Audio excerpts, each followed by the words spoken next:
Welcome back. ઉદ્યોગપતિ મુકેશ અંબાણીના નાના પુત્ર અનંત અંબાણીની પ્રી વેડિંગ સેરેમનીને લઈને જામનગરમાં ખુશાલી જોવા મળી રહી છે. દાદી કોકિલાબેન અંબાણીની વાત માનીને અનંત અંબાણી જામનગરમાં પોતાની પ્રી વેડિંગ કરી રહ્યા છે. કોકિલાબેન અંબાણીનો જામનગર સાથે અતૂટ નાતો છે અને એમાં પણ ભાનુભાઈ દોશીના પરિવાર સાથે કોકિલાબેન અંબાણીનો ખાસ સંબંધ છે. કોકિલાબેને જામનગરની સજુલા સ્કૂલમાં અભ્યાસ કર્યો છે અને ત્યારે તેમના બહેનપણી સાથે આત્મીયતા ભર્યા સંબંધો હતા. દોશી પરિવારે કોકિલાબેન અને તેમના સખીના સંસ્મરણો વાગોળી ખુશી વ્યક્ત કરી. અંબાણી પરિવારને આંગણે રૂડો અવસર આવી રહ્યો છે ત્યારે જામનગરમાં વસતા કોકિલાબેન અંબાણી કે જે અંબાણી પરિવારના મોભી છે એમની વાત સાંભળી અનંત અંબાણીએ જામનગરમાં પ્રી વેડિંગ કરવાની વાત છે તે સ્વીકારી છે અને અહીં ભવ્ય પ્રી વેડિંગ યોજાવા જઈ રહ્યું છે ત્યારે જામનગરમાં ખુશીનો માહોલ છે.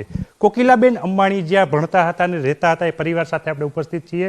શું કહેશો ભાનુભાઈ દોશી સાથેના સંસ્મરણો, કોકિલાબેન અને બેબીબેનના સંસ્મરણો અને આપ એમના પુત્ર હોવાના નાતે, ભત્રીજા હોવાના નાતે કેવી ખુશી વ્યક્ત કરો છો? ખૂબ જ એટલે આપણે વર્ણવી ન શકાય એટલો આનંદ અને ખુશી છે. અને લલિતા માસી એટલે કોકિલાબેનનું તો જામનગર પિયર, પણ આ ઘર એમનું બીજું પિયર હતું કે રહેશે, બીજું પિયર જ રહેશે.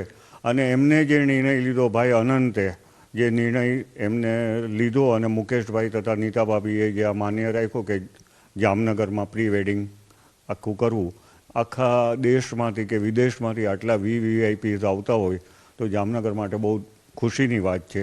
અને અગાઉ આપે જોયું એ પ્રમાણે મારા મમ્મી બેબીબેન અને લલિતા માસી અહીંયા જ આ જ રસોડામાં જમતા, અહીંયા જ રમતા અને અહીંયા જ મોટા થયા છે. પ્રેક્ટિકલી એમનું પિયર અહીંયા હંસભાઈની મસ્જિદ પાસે એમનું ઘર હતું, પણ મોટાભાગે એ બંને બહેનપણીઓ આખો દિવસ અહીંયા જ રહેતી, અહીંયા સાથે જ ફરતી, સાથે જ રમતા. પછી મુંબઈ ગયા ત્યારે પણ મુંબઈમાં ભાઈ ત્યારે એડનથી પાછા આવ્યા ભાઈ અને લલિતા માસી આવ્યા ત્યારે બી એટલો જ આવરો જાવરો અમારા બંને કુટુંબ વચ્ચે રહ્યો છે. રિફાઇનરી થઈ ત્યારે પણ એમને એટલા જ પ્રેમપૂર્વક અમને બોલાવ્યા છે. અને જામનગર માટે કુદરતી લાગણી માસીને તો હોય, પણ એ જ લાગણી મુકેશભાઈને બી એટલી રહી, નીતા ભાભીને એટલી રહી. અને પાછું અનંતે એમાં ઉમેરો કર્યો કે ના, જામનગર મારા દાદીનું છે અને મારા દાદીના ગામમાં જ હું પ્રી વેડિંગ સેરેમની કરીશ. એટલે ખૂબ ખુશાલીની વાત છે, આ ખુશીની વાત છે.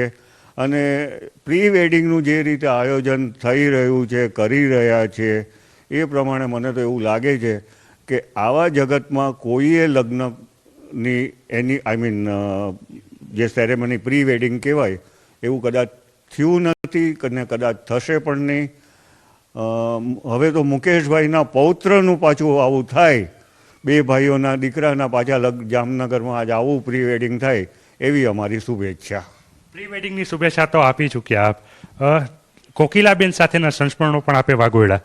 ખાસ કરીને મુકેશભાઈ અંબાણીની વાત હોય, અનંત અંબાણીની વાત હોય, જામનગરના આંગણે જ્યારે પ્રી વેડિંગ થઈ રહ્યું છે ત્યારે નાના નાના ગામડામાં જઈ અને મુકેશભાઈ જાતે પરોસે, ખવડાવે, આ પ્રકારની જે સૌમ્યતા, જે ડાઉન ટુ અર્થ કહી શકાય એવી વાત છે, આ વાતને આપ કેવી રીતના મૂલવશો?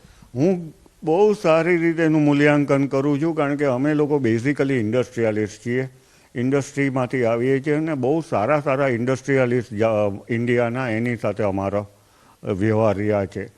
પણ મેં એક વસ્તુ માગ કરી છે કે જ્યારે બી ભૂતકાળમાં માસી આવતા કે ભાઈ આવતા અને અત્યારે જે રીતે એ લોકો કરે છે, એક એક જણને પીરસવું અને આપણે જે ગુજરાતી ભાષામાં કહીએ કે બટકા દેવા, તો એ જ વસ્તુ એમને દેખાડે છે અને મહાન કરે છે કે આટલા ડાઉન ટુ અર્થ આવું કુટુંબ, રિલાયન્સ ફેમિલી.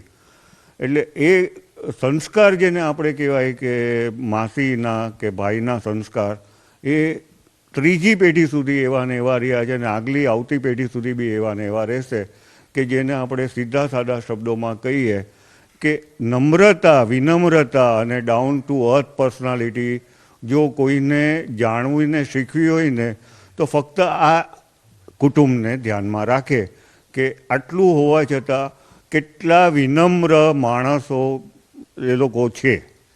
વિનમ્રતાની વાત કરી, શું કહેશો ભાભી? કારણ કે જે અંબાણી પરિવાર સાથેનો નાતો છે, વીરભાઈનો તો નાતો છે પણ આપનો પણ નાતો છે, કોકિલાબેનને પણ મળવાનું થયું હશે, માસી સાથેના આપના સંસ્મરણો, અને આજે જ્યારે પ્રી વેડિંગ થવા જઈ રહ્યું છે ત્યારે કેવી ખુશી? અરે અમારે ખૂબ જ ખુશી અમારા ઘરમાં છે અત્યારે, કે જાણે અમારા ઘરના લગ્ન છે, ભત્રીજાના લગ્ન હોય એવું જ લાગે. એટલે ભત્રીજાના લગ્ન હોય તેવું પ્રી વેડિંગ પૂર્વે જ અહીં ખુશી વ્યક્ત કરવામાં આવી રહી છે. ભાનુભાઈ દોશી કે જે સ્વર્ગસ્થ ભાનુભાઈ દોશીનો પરિવાર છે, વીરભાઈ દોશી કે જે કોકિલાબેનને માસી કહે છે અને એમને ભત્રીજા તરીકે જ સંબોધન કરે છે, ત્યારે જ્યારે ઇન્ટરનેશનલ કક્ષાનું જામનગરમાં પ્રી વેડિંગ થઈ રહ્યું છે, અનંત અંબાણીએ તેમના દાદીને લઈને જે આ નિર્ણય કર્યો છે, ત્યારે કોકિલાબેન જ્યાં રહેતા હતા તેમના જે પરિવારજનો છે, જેમનું બીજું પિયર કહી શકાય, ત્યાં પણ ખુશીનો માહોલ છે તે જોવા મળી રહ્યો છે. કેમેરામેન સૈનિક મહેતાની સાથે કિંજલ કારસરિયા, ન્યૂઝ 18 ગુજરાતી, જામનગર.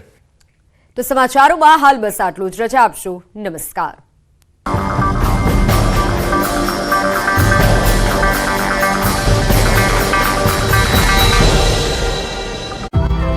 હાઉસમાં મળેલી બેઠકમાં ભારત જોડો ન્યાય યાત્રાની જવાબદારી સોંપવામાં આવી. મનીષ દોશી, રોહન ગુપ્તા સહિતના કોંગ્રેસના મીડિયા સેલના સભ્યો સાથે બેઠક યોજીને યાત્રાના રૂટ સહિતની બાબતો પર ચર્ચા થઈ અને યાત્રા અંતર્ગત જવાબદારી સોંપાઈ. લોકસભા ચૂંટણી પહેલા કોંગ્રેસમાં કકળાટ યથાવત છે. દાહોદમાં શહેર કોંગ્રેસ પ્રમુખે રાજીનામું ધરી દેતા ખળભળાટ મચી ગયો. છેલ્લા 2 વર્ષથી શહેર કોંગ્રેસ પ્રમુખ રહેલા ઈશ્વર પરમારે અંદરોઅંદર ડખાને કારણે રાજીનામું આપી દીધું. જૂથ દ્વારા વારંવાર વિરોધ થતો હોવાથી રાજીનામું આપ્યો હોવાનું ઈશ્વર પરમારે જણાવ્યું. ફાટક પર અંડરપાસ બનાવવાની ઉગ્ર માંગ સાથે પાટણમાં રહીશોએ ચૂંટણી બહિષ્કારની ચીમકી ઉચ્ચારી. ખાલશાપીર વિસ્તારમાં આવેલા ફાટક મુદ્દે સોસાયટીના રહીશો એકઠા થયા અને અંડરપાસ બનાવવાની ઉગ્ર માંગ કરી. જો અંડરપાસ નહીં બને તો આગામી લોકસભા ચૂંટણીનો બહિષ્કાર કરવાની પણ ચીમકી આપી. અહીંના સ્થાનિક લોકો દ્વારા છેલ્લા 2 વર્ષથી રેલવે ફાટક પર અંડરપાસ બનાવવાની માંગ કરાઈ રહી છે, તેમ છતાં તંત્ર દ્વારા કોઈ પગલાં લેવાતા નથી. આખરે કંટાળીને આ વિસ્તારની 7 સોસાયટીના રહીશો એકઠા થયા અને ફાટક પાસે અંડરપાસ બનાવવાની માંગ સાથે ચૂંટણી બહિષ્કારના બેનરો માર્યા. લોકસભા ચૂંટણીમાં કોઈ પણ રાજકીય પક્ષે વોટ માંગવા આવવું નહીં એવા બેનરો મારીને વિરોધ નોંધાવ્યો. સ્થાનિકોનું કહેવું છે કે અહીં અંડરબ્રિજ ન હોવાથી તેઓને 3 કિલોમીટર ફરીને જવાની ફરજ પડે છે.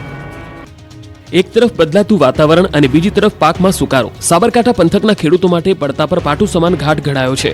ઈડર વિસ્તારના ખેડૂતોએ વાવેલા મકાઈના પાકમાં સુકારો આવતા ખેડૂતોની ચિંતા વધી છે.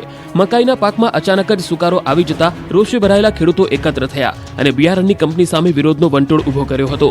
ખેડૂતોએ કંપનીના એજન્ટોને મકાઈમાં થયેલી તકલીફ બાબતે જાણ કરી હતી, છતાં છેલ્લી ઘડી સુધી કંપનીએ કોઈપણ પ્રકારની મુલાકાત ન લેતા ખેડૂતો આવેદનપત્ર આપવા કચેરીએ પહોંચ્યા હતા. ઈડર પ્રાંત કચેરીએ વિવિધ સૂત્રોચ્ચાર સાથે ખેડૂતોએ આવેદનપત્ર આપી આગામી સમયમાં ઉગ્ર આંદોલનની ચીમકી ઉચ્ચારી છે. જો ન્યાય ન મળે તો ગુજરાતભરમાં ખાનગી કંપનીઓ સામે આંદોલન શરૂ કરવાની ખેડૂતોએ તૈયારીઓ બતાવી હતી. એક તરફ ખેડૂતોને મકાઈનો પાક નિષ્ફળ જવાથી લાખો રૂપિયાનું નુકસાન થાય છે, તો બીજી તરફ ભારતીય કિસાન સંઘ દ્વારા પણ આ મામલે ખાનગી કંપનીઓ સામે લડી લેવાની તૈયારીઓ શરૂ કરાઈ છે. સાબરકાંઠા જિલ્લા ભારતીય કિસાન સંઘ દ્વારા આ મામલે